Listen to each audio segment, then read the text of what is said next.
get started, there's one thing that you need to know about me, and that is I am what I jokingly call a Facebook stalker.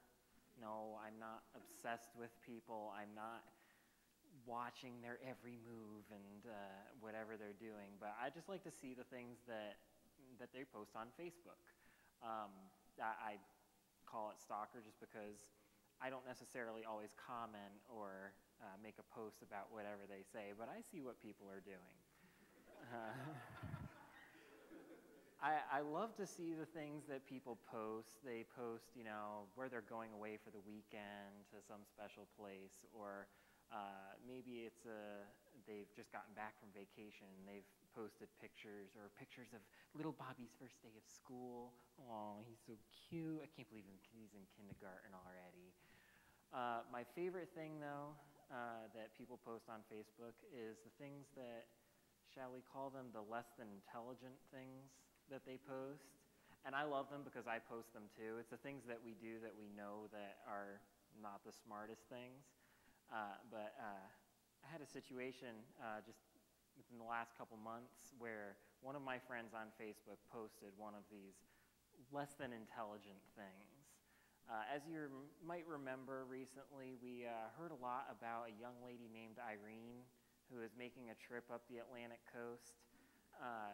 At any given time, you could turn on the TV and you'd see this big circle of green and red pixelations, and you didn't even really need to hear what the people were saying because everybody was making this motion on the screen. And the weather forecasters were forecasting one of the strongest hurricanes to hit the New York and New England region. So in the middle of this storm, when it's somewhere around the Carolinas, I see one of my friends from the New York area post on Facebook, and I'm going to read this to make sure I get it right. She posts, "I think I might be the only person on the East Coast who is heading toward the beach this weekend." Why is she heading to the beach? But you have to remember, I'm a Facebook stalker, so I don't say anything. Well, I wasn't the only person who saw this. She has a sister who's living in England currently, and she is not a Facebook stalker. She says something. So she questioned her sister if this was the wisest thing to be doing right in front of a huge hurricane. So she posted it back and said that their dad, whom I also know, he was saying, "I think the weather forecasters are blowing it out of proportion. They don't really know what they're talking about." So the sister in England comes back, and I'm going to read this as well. She comes back and quotes Proverbs 10:8, which says, "The wise in heart accepts commands, but a chattering fool comes to ruin." Then somebody else posted, "Well, maybe it's just the weather forecasters that are chattering fools," but she came back again, and she quoted Bible scripture again. She quoted from Matthew 7. This is actually the passage that we're going to take a look at, and she quoted it here. She put, "Everyone then who hears these words of mine and acts on them will be like a wise man who built his house on rock. The rain fell, the floods came, and the winds blew and beat on that house, but it did not fall because it had been founded on rock. And everyone who hears these words of mine and does not act on them will be like a foolish man who built his house on sand. The rain fell, and the floods came, and the winds blew and beat against that house, and it fell, and great was its fall." Well, the storm came, and the winds blew, and the floods came, but their little beach house must have had a good, firm foundation because I know they're doing okay, so we don't need to worry about them. But I can tell you, as somebody who's been in 2 different hurricanes, they are not something that you mess around with. You take these storms seriously. So when Jesus is using the image of a storm here, I mean, he's using something that we really cannot ignore. I have to admit that when I was studying this passage, I realized that my ways of understanding this passage was largely informed by where I grew up. I grew up in New Jersey, and every time that this story was told in Sunday school, we had our nice little flannelgram, and the picture was always the same. We lived in a coastal state. The picture was always the same. It was always on the beach. and there is, the sandy beach, and that's where the foolish man was building his house. And then you had the cliff up over the ocean, and that's where the wise man built his house. It's the same image they gave us every single time from about 4 years old and on. And I came to realize when I was reading this passage, it says the floods came. Well, I live on a coastal state. I can tell you the beach doesn't flood. The waves come up, but it's not really flooding. So I had to take a look at this, and I wanted to try and understand what Jesus was really talking about in this passage when he's talking about floods coming. So in my study, I began to take a look at the wadis in Palestine in Jesus' time, and how the terrain and the storms were different in his time as compared to what we experience here in the U.S. and what I experienced growing up in New Jersey. So the terrain in Palestine is very rocky, dry, desert in a lot of places. And so you can go long stretches without any water, and it's hilly, but it's rocky. Then you'll come to these places where you'll have this deep cavern, they're often very wide, cut down into the desert. And even though they don't get a whole lot of rain, when it does rain, the rain would come down and go down into these valleys, they're called the wadis, and the water would collect there very quickly, it'd rain very hard, come together, and you'd have this powerful flash flood that is really quite unlike anything that we see here in North America. So as I'm reading this passage from the teachings of Jesus in the Sermon on the Mount, we're looking at something different than, a house on a beach or a house on the cliff overlooking the ocean. We're looking at something different. So also in this passage from Jesus in the Sermon on the Mount, he says, "Everyone who hears these words of mine and acts on them." So then I started thinking, well, what words is he talking about? And really, we've been talking about these words for the last 3 or 4 weeks. We've heard about, blessings, and we've heard about not worrying. And there are lots of messages, a lot of individual little messages collected into the Sermon on the Mount, which is the 3 chapters that precedes this passage. So what we're looking at here in the Sermon on the Mount is really more or less of a conclusion. It could be considered a benediction to this passage. It's the so what. Now that you hear these things, so what? So Jesus is talking about hearing and acting. Everyone who hears these words of mine and acts on them will be like a wise man. But the thing is with this passage, when he talks about hearing, there's more than just going on, the sound waves hit my ear and went down my ear canal and hit my eardrum, because, that's what we call hearing. But I don't know how many times you've heard somebody said, or maybe you said to somebody else, well, I heard you, but I wasn't really listening. This is kind of the same thing. There are 2 actions to the hearing. We have hearing, then that's the actual physical, the whole sound waves getting into the ear. But then there's the second part of it, the understanding. And that's, getting from the ear, getting to the brain. So we have hearing, we have understanding, and then when Jesus says that the wise man is the one who hears, and implied in that is hearing and understanding, and then acts on those words. So we really have 3 actions in this passage that Jesus is talking about. So going back a little bit to the story of the wadis, Jesus is talking about storms and floods, and he's talking about his terrain. His listeners understood that what he was saying, this was their experience. They understood it. It's what they knew. So when he's talking into their experience, but he also talks about building a house. And this is something that's coming out of his experience as well. We have to remember that Jesus' earthly father was Joseph, who was a builder, somebody who, at least in some capacity, there are many ways to look at it, but in some capacity was involved in building. So Jesus knew what it was like to build a house and how important it was to have a good foundation. My father-in-law is a home builder, and we were actually up to visit my wife's parents this weekend. And occasionally when we're visiting with them, I hear him say several different things about what it's like building a house. And one of the most important things, obviously, is a foundation. It's the most important thing in building a house. It's so important that he does not even do it. It's so important he's not the one who does it, because he gets somebody who is an expert in building a foundation, because the quality of the foundation will determine the quality of the house that's built on it. The house that is built on it cannot be a higher quality than the quality of the foundation. So he gets somebody who is an expert in building foundations, and that is what they do. And it's somebody that he can trust, because he knows that what he builds, he is the builder, but what he builds is going to be dependent on how good the foundation is built. So to Jesus, building a house on a rock is obvious.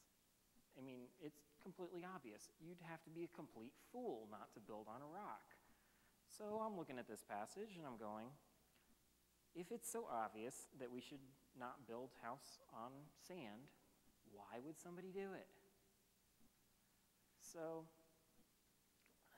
one of the things to remember also about the wadis is there's an incredible power in water. And you can see it on the beach. You go to the beach and you have the waves crashing at the beach, and you have sand on the beach because the sand is rock that's been broken down by water over the years.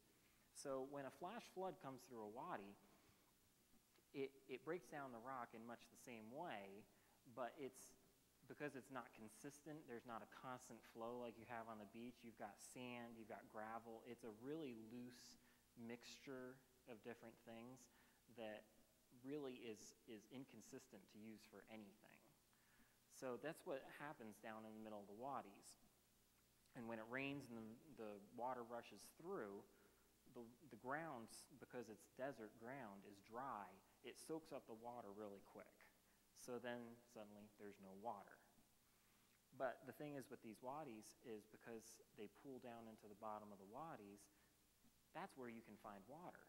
You can dig down underground in the wadis and find water. You'll find vegetation in the wadis often. So I want you to imagine with me a group of people traveling across the desert looking for a new place to live.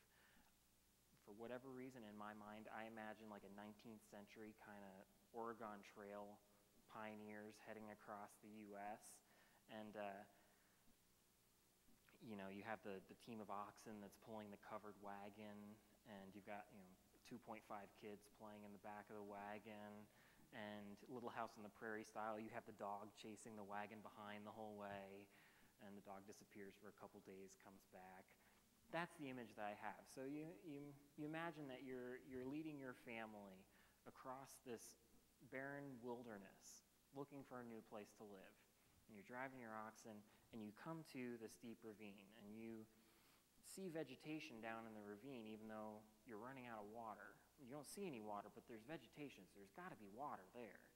So you go back and forth this way and that way with your oxen. You get down into this wadi, and you just start digging down in the wadi, down in the sand. And you come to water. We've got water, we're saved.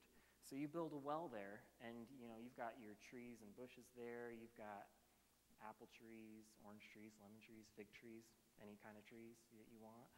And you're just starting to think, hey, we've got water, we've got food. This is looking like a pretty good place to live. I might build a house here. So you go about building a house, and you push across the dirt and the sand, and you start about making a house. Then this old man comes along.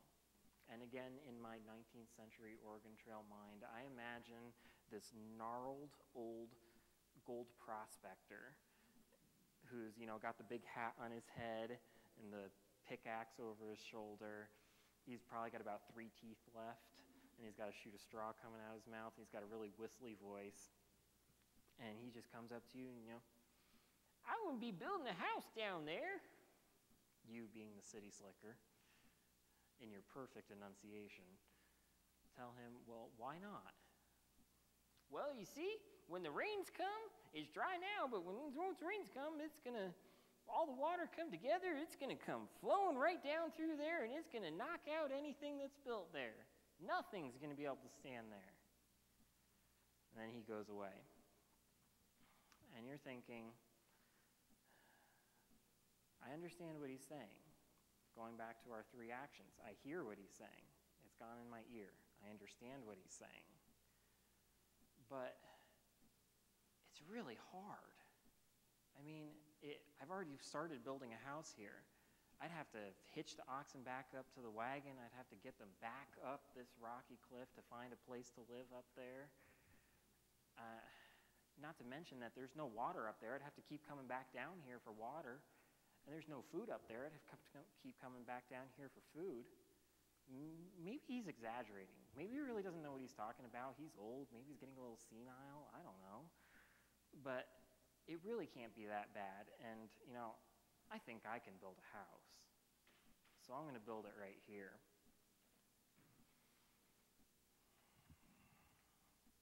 In the Sermon on the Mount over the past few weeks, we've heard a way to live. We've heard the way that we should be. The question is not whether we've heard, it's not whether we understand, it's whether we're going to act.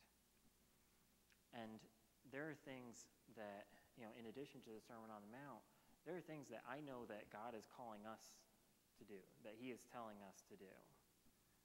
We know those things.